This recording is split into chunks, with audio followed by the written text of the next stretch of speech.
안녕하십니까. 커말 2급 필기 강사 권우석입니다. 자, 2016년 1회 핵심 기출문제 풀이를 시작을 하겠습니다. 모든 기출문제를 풀이하는 것은 아닙니다. 강의 중에 대부분의 기출문제를 다 이제 설명을 드렸습니다. 그래서 이번 회차에서 조금 어렵고 생소한 문제 위주로 해서 설명을 드리겠습니다.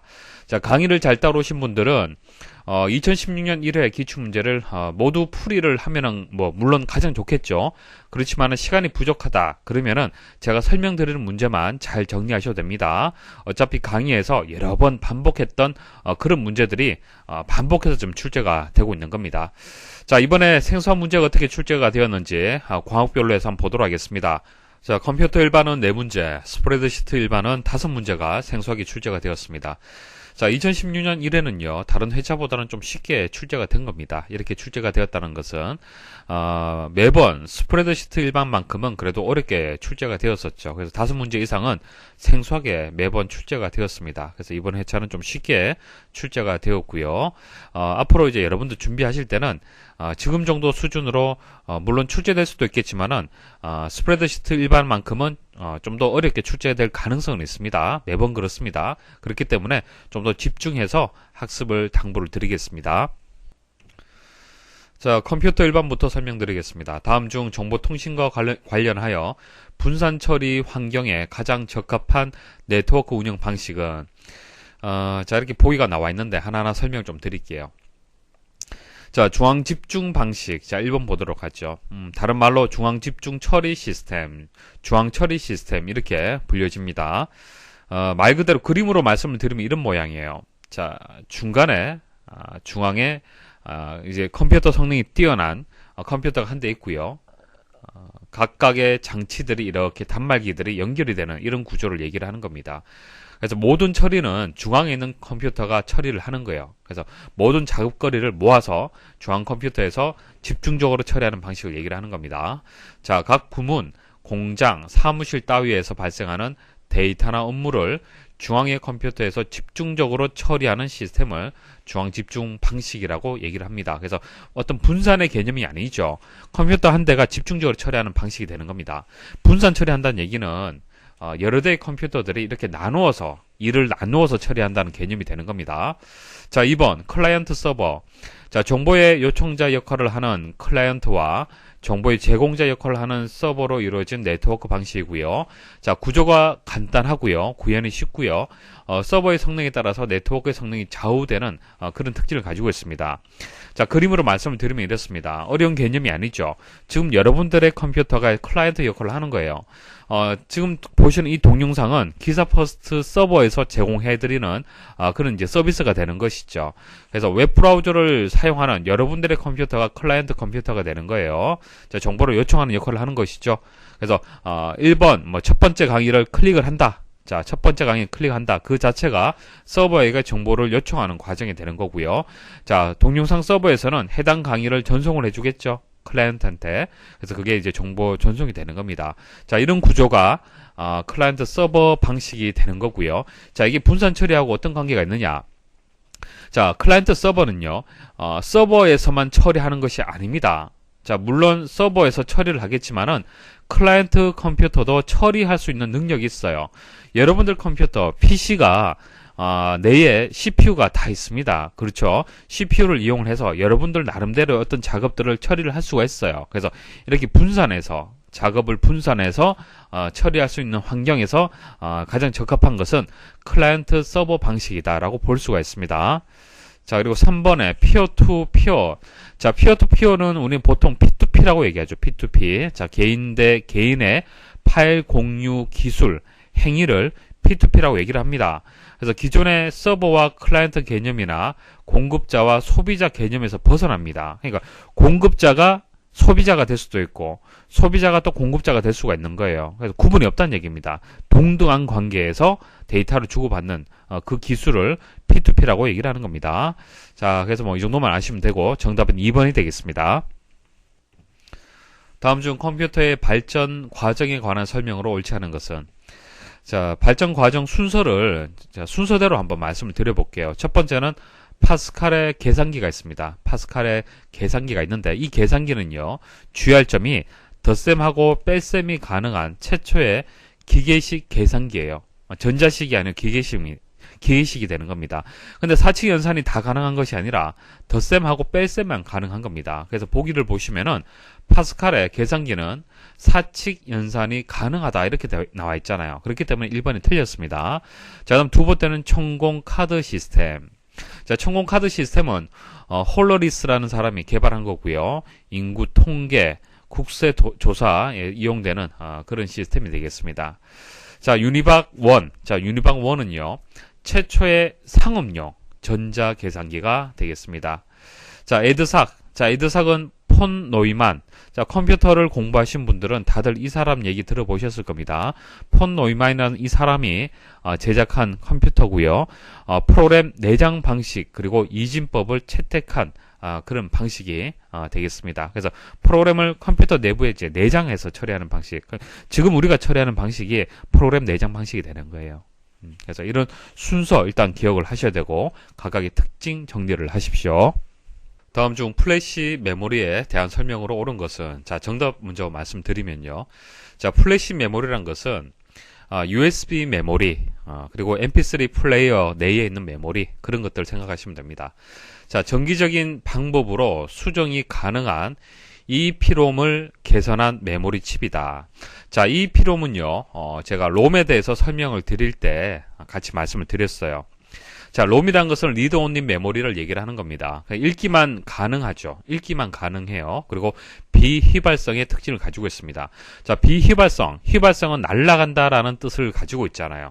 비휘발성은 날아가지 않는다. 그러니까 데이터가 지워지지 않는다는 뜻입니다. 그러니까 전원이 공급되지 않는다 하더라도 항상 데이터를 가지고 있어요.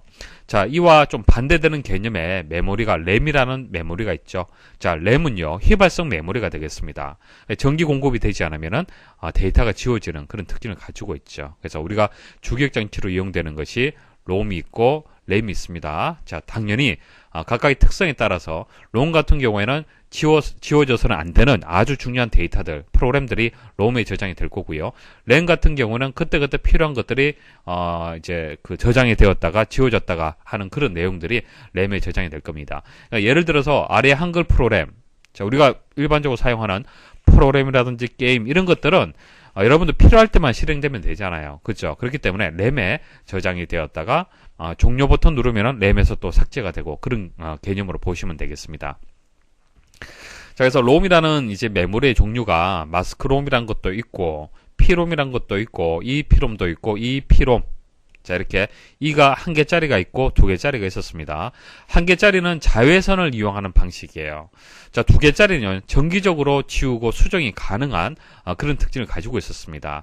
그래서 USB 메모리라든지 뭐 MP3 플레이어, 뭐 휴대전화에 있는 메모리, 뭐 디지털 카메라에 있는 메모리 이런 것들은 정기적인 방식으로 해서 데이터를 지우고 수정하고 그런 개념이 되는 거예요. 그래서 EEPROM을 이제 개선한 메모리 칩이다라는 설명이 맞습니다.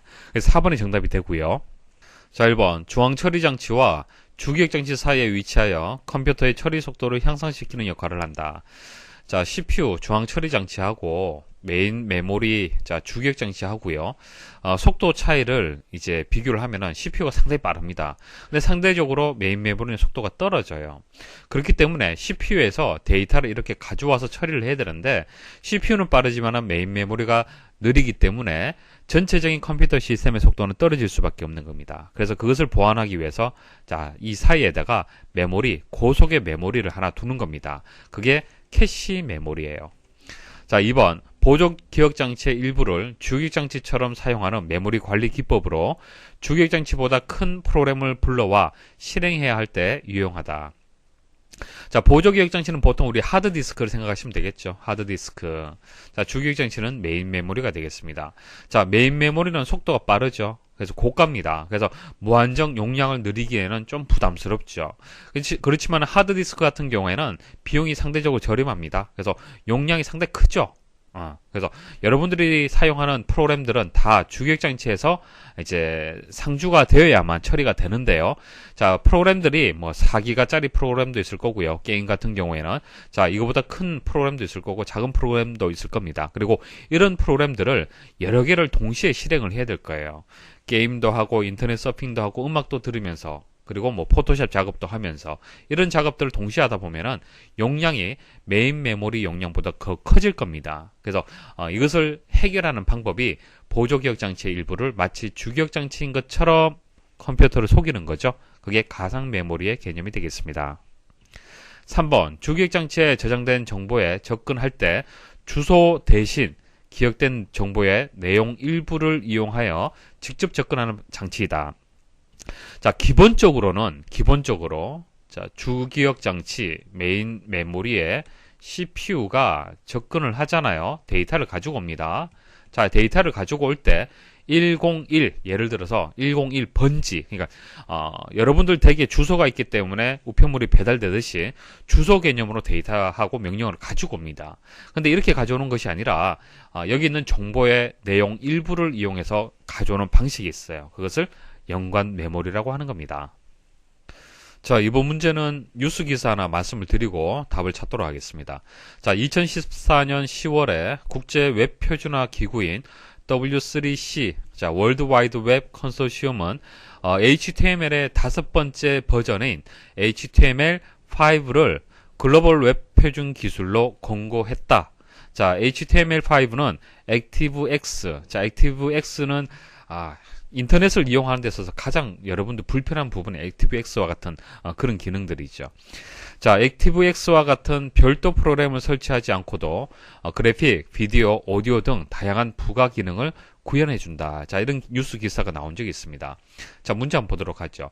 다음 중 W3C에서 제안한 표준안으로 문서 작성 중심으로 구성된 기존 표준의 비디오, 오디오 등 다양한 부가 기능과 최신 멀티미디어 콘텐츠를 ActiveX 없이 브라우저에서 쉽게 볼 수 있도록 한 웹의 표준 언어는, 자, 웹의 표준 언어, 기본 언어는 HTML입니다. 하지만 이게 여러 가지 문제점이 있죠. 그래서 이런 문제점을 해결한 것이 HTML5가 되는 겁니다. 그래서 3번이 정답이 되겠습니다. 자, 나머지 보도록 하죠. XML. 자, XML은 확장성 생성 언어라고 얘기를 하는데 HTML을 획기적으로 개선한 겁니다. 그래서 문서 표준화하고 관련이 있고요. 자, VRML. 자, 여기서 V가 버추얼을 뜻하는 겁니다. 3차원 가상 공간하고 관련된 언어가 되고요. JSP. 자, 여기서 S가 서버가 되고요. J는 자바가 되겠습니다. 그래서 자바하고 관련된 건데 HTML 내에다가 자바 코드를 삽입한 그런 이제 어떤 언어다, 그렇게 보시면 되겠습니다. 자, 스프레드시트 일반 설명드리겠습니다. 다음 중 데이터 통합에 관한 설명으로 옳지 않은 것은? 자, 일단 데이터 통합의 개념을 실습을 해서 이제 다시 한번 말씀을 드리겠습니다. 자, 데이터 통합이라는 것은 합치는 겁니다. 쉽게 말씀드리면 말 그대로 데이터를 합친다. 어떤 기준에 의해서 그런 개념인데요. 자, 여기에 나와 있는 이 데이터하고 이 데이터를 한번 합쳐보도록 하겠습니다. 자, 통합 가서 자, 뭐 합계를 구할 수도 있고 여러 가지 함수를 이용할 수가 있겠죠. 이제 통합을 하려면은 일단 범위를 선택을 해줘야 될 겁니다. 자, 첫 번째 범위는 여기서부터 여기까지. 자, 두 번째 범위는 여기서부터 여기까지. 자, 추가를 해주시고요. 확인 버튼 누르시면은 100과 100을 더해서 200, 80하고 80 더해서 160, 이런 식으로 결과가 나오는 겁니다. 자, 이렇게 해서 통합을 범위로 해서 이렇게 통합을 할 수도 있고요. 만약 이 범위를 이 범위에다 이름을 정의할 수도 있겠죠. 이름. 자, 이름을 뭐 이진혁이다. 자, 엔터 입력을 하고요. 그럼 이 범위의 이름이 이진혁이 되는 거고요. 그다음 이 범위가 뭐 권동현이다. 자, 엔터. 자, 범위 지정을 했어요. 자, 이런 경우에도 가능합니다. 자, 이름을 바로 지정을 하셔도 되죠. 자, 한번 해볼게요. 자, 이진혁 해서 추가. 그 다음 권동현 해서 추가. 그리고 확인 버튼 눌러보겠습니다. 결과는 동일하죠. 그래서 범위 지정하셔도 되고 이름을 정의를 해서 이름을 가지고도 이제 통합을 할 수 있습니다. 자, 그리고 통합을 할 때 여기 보시면은 원본 데이터의 연결 부분이 있죠. 원본 데이터의 연결. 체크를 할 수도 있고 체크를 이렇게 해제해서 할 수도 있습니다. 자, 원본 데이터 연결한다는 얘기는 무슨 얘기예요? 원본 데이터가 수정되면은 거기에 따라서 같이 수정을 하겠다라는 의미를 가지고 있습니다. 그래서 여기서 원본 데이터가 뭐 200으로 이렇게 바뀌잖아요. 바뀌면은 이 바뀌는 값에 따라서 여기 있는 데이터도 같이 바뀔 수 있도록 해주는 것이 원본 데이터 연결 기능이 되겠습니다. 자, 그럼 원본 데이터 연결 한번 기능을 이용을 해볼까요? 자, 한번 보세요. 자, 요 부분 그대로 두시고 확인 버튼 눌러 볼게요. 오류 메시지 나오죠? 자, 통합 시트에 연결할 수 없습니다. 그러니까 같은 시트 내에서는 안 됩니다. 자, 주의를 하세요. 같은 시트는 안 되고요. 다른 시트를 하나 만들어 볼게요. 다른 시트를 하나 만들어서 통합을 한번 해보겠습니다.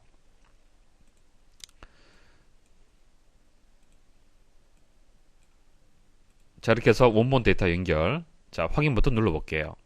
이제는 되죠. 이런 식으로. 그래서 원본 데이터에 연결하는 것은요, 같은 시트는 안 된다라는 거 기억을 하십시오. 자, 보기 1번하고 2번 먼저 보겠습니다. 1번 데이터 통합은 위치를 기준으로 통합할 수 있고 영역의 이름을 정의하여 통합할 수 있다. 조금 전 보여드렸고요. 원본 데이터 연결 기능은 통합할 데이터가 있는 워크시트와 통합 결과가 작성될 워크시트가 같은 통합 문서에 있는 경우에만 적용할 수 있다. 자, 말이 좀 어려울 수가 있는데 결국 같은 통합 문서 내에 있을 경우에만 적용할 수 있다 이렇게 되어 있잖아요. 그렇죠? 자, 뭐뭐만이라고 했을 때는 좀 주의를 하셔야 됩니다. 같은 통합 문서에 있다고 해서 안 되죠. 같은 시트에 있으면 안 됩니다. 그죠? 통합 문서가 같다 하더라도 같은 시트 내에 있으면 안 돼요. 다른 시트에 있어야 됩니다. 그래서 이 설명이 틀렸습니다. 자, 그리고 통합을 할 때 행과 열, 그냥 레이블을 포함을 해서 한번 통합을 해볼게요.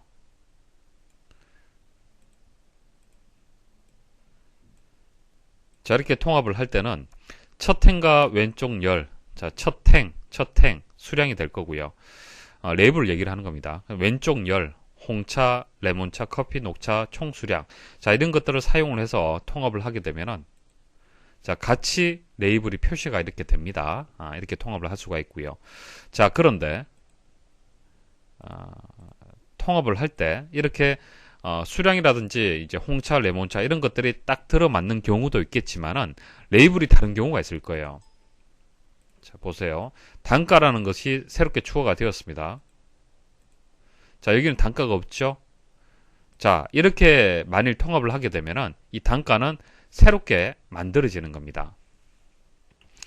자, 3번 보시면 다른 원본 영역의 레이블과 일치하지 않는 레이블이 있는 경우에 통합하면 별도의 행위나 열이 만들어진다. 금방 말씀드렸고, 자, 여러 시트에 있는 데이터나 다른 통합 문서에 입력되어 있는 데이터를 통합할 수 있다. 시트가 다르거나 통합 문서가 달라도 상관없습니다. 통합 가능합니다. 그래서 2번이 여기서 정답이 되겠네요. 다음 중 셀에 데이터를 입력하는 방법에 대한 설명으로 옳지 않은 것은, 자, 실습을 하면서 말씀드릴게요. 자, 1번 A 첫 번째 셀에 값을 입력하고 ESC 키를 누르면 A 첫 번째 셀에 입력한 값이 취소된다. 그러니까 ESC라는 것이 취소의 개념을 가지고 있습니다. 그래서 입력을 하고 ESC를 탁 누르게 되면은 취소가 돼요. 맞습니다. 자, A 첫 번째 셀에 값을 입력하고 오른쪽 방향 키를 누르면 A 첫 번째 셀에 값이 입력된 후 B 첫 번째 셀로 셀 포인터가 이동한다. 이거 당연한 얘기인데, 자, 입력하고 오른쪽으로 제가 이동을 해볼게요. 자, 이동이 되죠. 자, A 첫 번째 셀에 값을 입력하고 엔터 키를 누르면 A 첫 번째 셀에 값이 입력된 후 A 두 번째 셀로 셀 포인터가 이동한다. 자, 아래쪽으로 이동한다는 거죠. 자, 1 입력하고 그리고 엔터 입력을 해볼게요. 당연한 얘기죠. 자, C 다섯 번째 셀에 값을 입력하고, 자, C 다섯 번째 셀에 값을 입력을 하고요. 홈 키를 누르면 C 다섯 번째 셀에 값이 입력된 후 C 첫 번째 셀로 셀 포인터가 이동이 된다. C의 첫 번째 셀은 여기죠. 그냥 홈키를 누르면 이쪽으로 이동이 되느냐, 그것을 얘기를 하는 겁니다. 자, 홈키 한번 눌러볼게요. 어떻게 되었습니까? 자, 행에서 첫 번째 열로 이동이 됐죠. C 첫 번째가 아니라 A 다섯 번째 셀로 이동이 되는 겁니다. 그래서 4번이 정답이 되겠습니다. 다음 중 메모에 관한 설명으로 옳지 않은 것은 1번 메모를 삭제하려면 메모가 삽입된 셀을 선택한 후 검토 탭에 메모 그룹의 삭제를 선택한다. 자, 일단 메모를 삽입을 해볼게요. 메모 삽입하는 방법이 여러 가지가 있습니다. 오른쪽 버튼 눌러서 메모 삽입을 선택을 하셔도 되고, 단축키 하나 말씀을 드릴게요. Shift F2번 누르시면 이렇게 메모가 삽입이 됩니다. 이렇게 메모가 삽입이 됐잖아요. 그죠? 지금 삭제를 얘기를 하는 거예요. 검토 탭에 있는 메모 그룹에 있는 삭제 한번 눌러 보겠습니다. 누르면은 메모가 지워졌네요.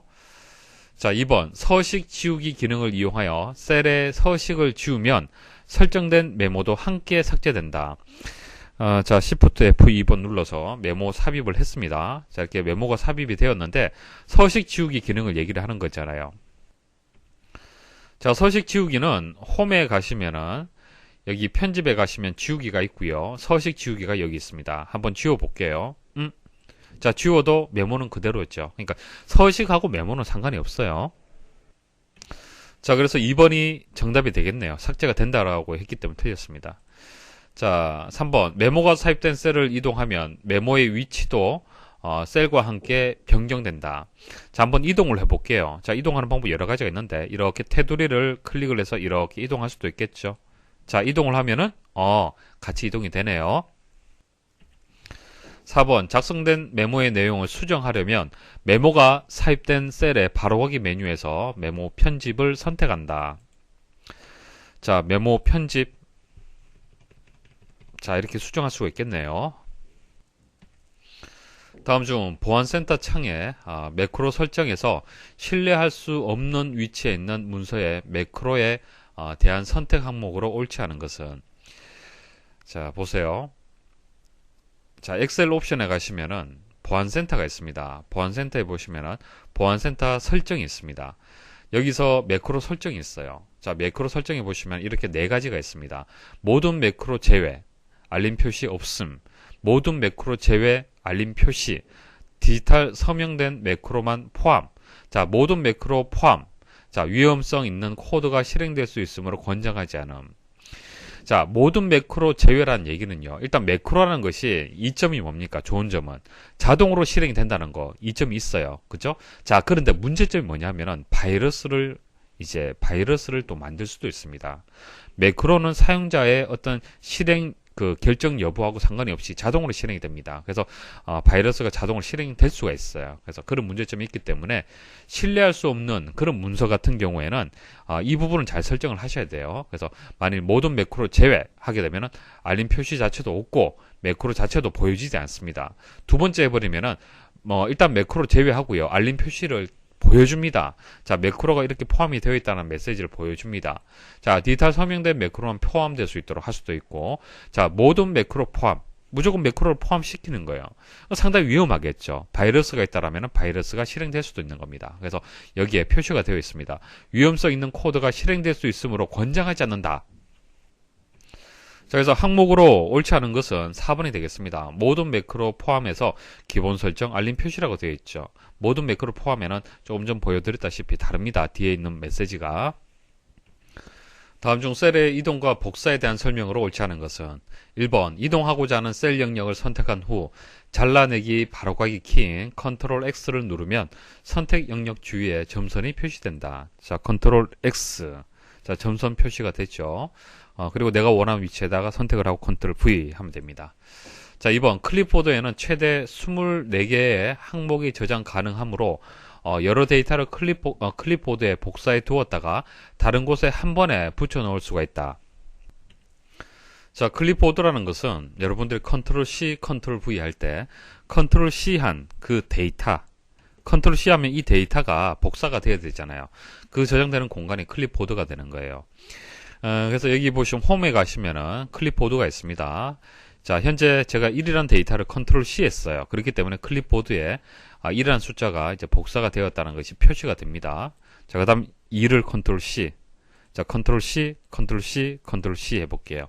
자, 이런 식으로, 자, 보시면은, 자, 조금 전 제가 컨트롤 C 했는 이 데이터들이 다 클립보드에 저장이 됩니다. 그리고 클립보드에는 현재 5개가 저장이 되어 있는데요.